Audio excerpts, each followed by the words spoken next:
দেখো আমি ছাদ বাগানে কচু চাষ করেছি।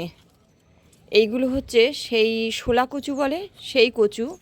এই একটা, এই যে একটা দেখো, এই যে একটা। ওগুলো বাজার থেকে কিনে খেয়েছিলাম, সে মাছ দিয়ে খাওয়া যায় যেগুলো দেখো, সেইগুলো।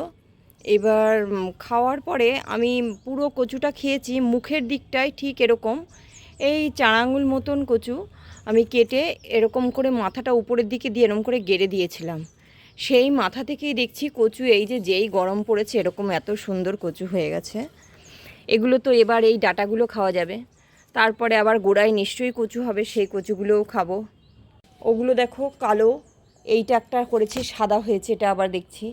মানে আমি যেটা যখন খেয়েছি এটা মনে হচ্ছে লতি থেকে হয়েছে।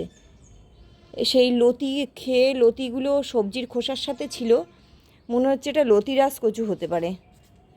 এই যে কত কচু লাগিয়েছি দেখো। এগুলো সব আমি এরপরে এই ডাঁটাগুলো খাওয়া যাবে, পাতা খাওয়া যাবে, প্লাস গোড়ার কচুটাও খাওয়া যাবে।